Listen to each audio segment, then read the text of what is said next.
Thank you, diolch yn fawr.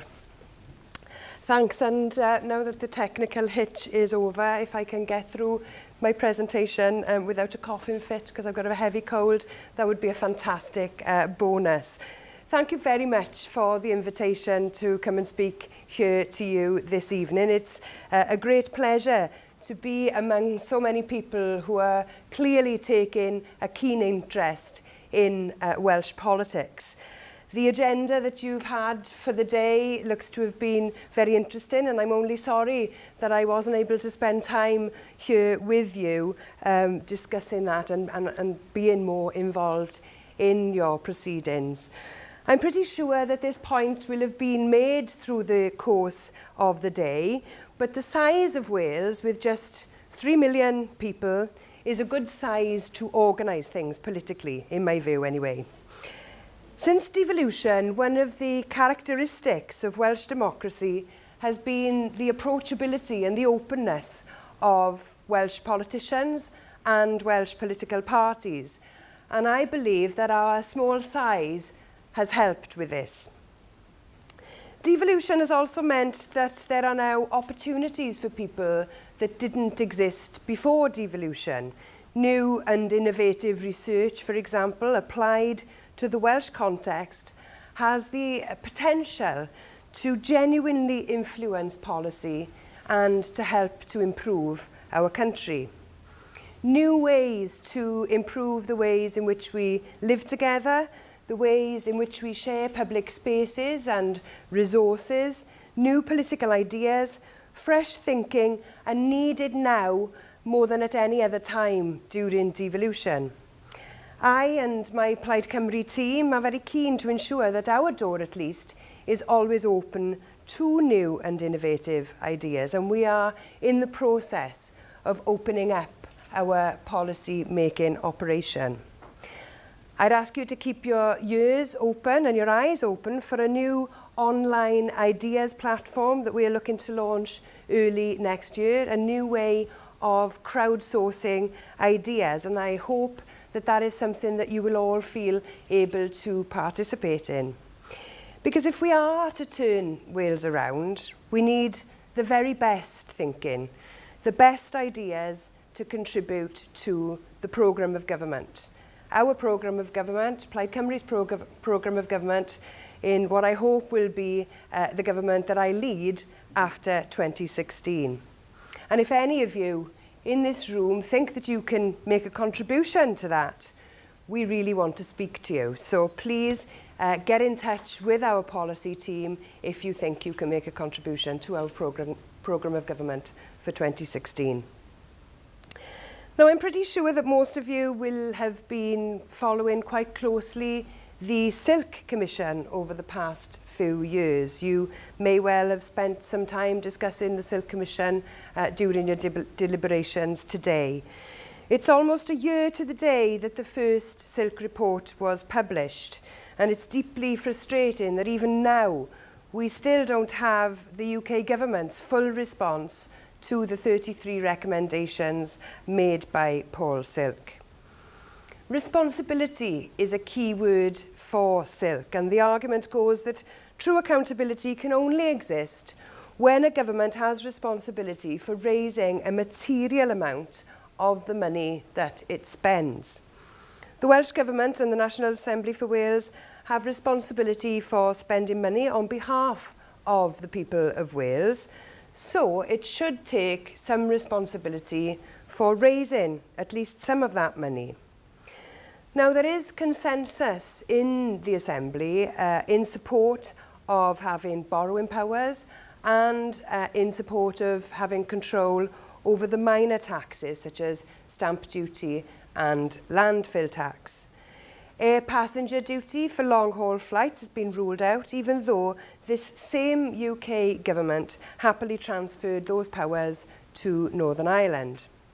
But it is the transfer of some powers over income tax that is the key talking point. As my colleague, Dr Eirfil ap Gwilym, the Plaid Cymru nomination on the Silk Commission has said, the smaller taxes just don't cut it. They are just tinkering around the edges. Without sharing income tax powers between London and Wales, we can't have a government that takes full responsibility. An annual vote on Welsh income tax levels would mean that there would have to be a real debate about public spending in Wales. For the first time, Wales would have the ingredients and the oven to bake the cake, and not just the knife to cut it. However, this debate has been too easily simplified as being about the use of those powers. For Plaid Cymru, the important element that income tax responsibilities would give us is that it would incentivise the Welsh Government, and that is any Welsh Government, not just the Welsh Government that we have now, but it would incentivise the Welsh Government to increase the tax take. Getting more people into work to pay more income tax and then into higher paid employment would mean a greater tax take and more money into the tax pot. And surely that has to be the aim. It would then, of course, be down to an issue for the government of the day to decide whether it wanted to use the additional income to either cut taxes or to invest in public services. Now, these powers give Wales a fantastic opportunity to do something that devolution has so far failed to get to grips with, and that is the downward spiral of the Welsh economy. And to me, it makes no sense to grab hold of an opportunity like that when it's offered to you. Is our lack of confidence so profound that we don't have the belief in ourselves that we can improve the Welsh economy if we've got the right tools to do the job? Of course, improving the Welsh economy will require an awful lot more than just income tax raising powers. It also requires a plan to invest in infrastructure, and a plan to invest in our best resources, our people, our human resources. Ensuring that people are given the widest range of opportunities so that they can meet their full potential will be the key to unlocking Wales's economic success. We have rightly placed great store on education traditionally here in Wales. The Griffith Jones schools were teaching our population to read and write and attracting the interest of the likes of Catherine the Great of Russia. Libraries gave us power, said the Manic Street preachers. Now, Wales has traditionally been very good at making sure that education is available as a means out of poverty. The phrase, with an education, no one can walk all over us, is as relevant today as it ever was. And we in the Party of Wales are using the influence that we have to pursue this point. While the politics of austerity is closing libraries, and a failure to keep an eye on the ball has seen literacy rates fall in Wales, Plaid Cymru has been able to use our influence in the setting of the Welsh budget to give priority to education and skills. Last year, our budget deal provided for additional funding for an additional 5,000 higher level apprenticeship places and a science park in the northwest. And this year's deal involves investing in the schools with the greatest level of deprivation, which should help to address our poor literacy rates.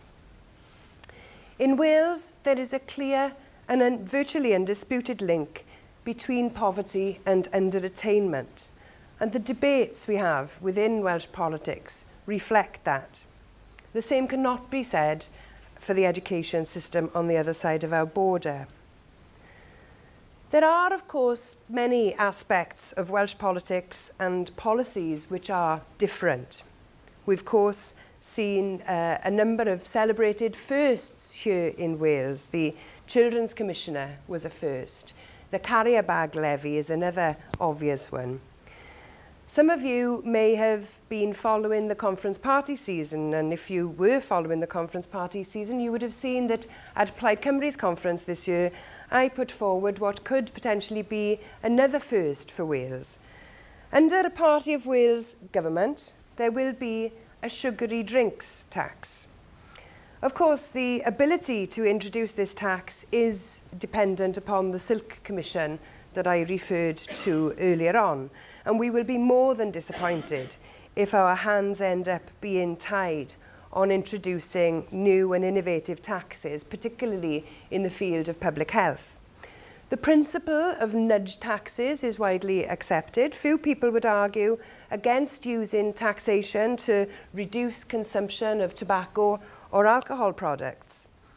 Plaid Cymru's proposal for a sugary drinks tax should also be considered as a public health issue. We believe that this is a good policy because it addresses two problems at once. It will send a strong message that sugary drinks high in calories should be drunk only in moderation. Wales guzzles more than 300 million litres of sugary drinks per year. That's 100 litres per person, about a can of pop every day for every person living here. Now that undoubtedly contributes to our reputation as being high up on the league table of one of the world's most obese nations. We have to do something about sugar consumption, as well as other aspects of the politics of food, such as making sure people have access to fresh fruit and vegetables and also are getting regular exercise and so on.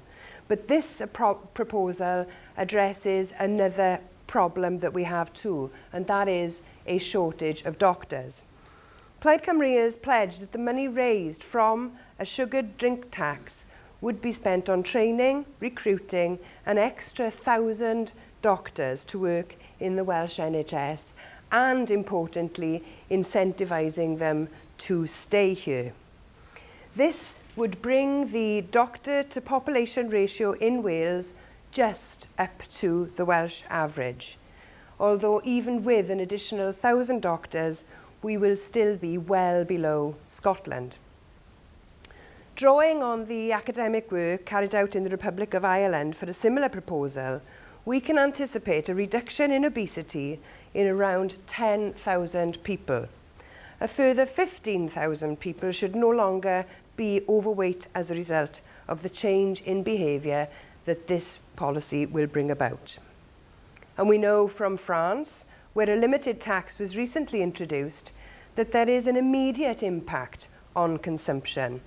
In the French case, a 7% tax led to a 3.3% fall in consumption. Our proposed 20p tax would be at least 3 times as that. And so we are assuming a 10% drop in sugared drink consumption. If we achieve that, that would be yet another way in which Wales would be doing things differently. Because it makes sense for us, and that's why we will do it. Now, Wales already has many of the powers that we need to do things differently in a number of fields, particularly in health, education, and in rural affairs. We have clear choices. We can choose to follow the same policies as before, or we can choose to innovate and develop our own solutions to the problems that we have here. Sometimes we have pushed our own Welsh policies. We've seen the scrapping of prescription charges for all. Good example of universalism. Under the One Wales coalition government between Plaid Cymru and Labour, we saw the removal of the internal market in the NHS. We also saw legislation to suspend the right to buy in areas of high housing pressure. In some areas, of course, we have no option other than to innovate and be different. There is no comparison in England for our bilingual society, for example. The importance of the Welsh language is something that can only be recognised and acted upon in Wales. While there are a raft of areas where we can and are doing things differently, there is no doubt that what happens at Westminster remains vitally important to what we are doing here. This is quite obvious in terms of the impact of macroeconomic policy on Wales. More recently, it has been critically obvious with the effects of the cuts to Wales. Cuts to the Welsh Block Grant have been completely outside Wales's control. There has been no ability on the part of the Welsh Government to resist those cuts. And austerity is actively undermining Welsh Government policies, yet there's very little that the Government can do. We're already seeing the fallout from substantial Westminster cuts, particularly benefit cuts and the bedroom tax, directly undermining housing and child poverty policies of the Welsh Government. Wales may well have more freedom to make more choices now than we've ever had before, yet it is still very far away from being a free choice.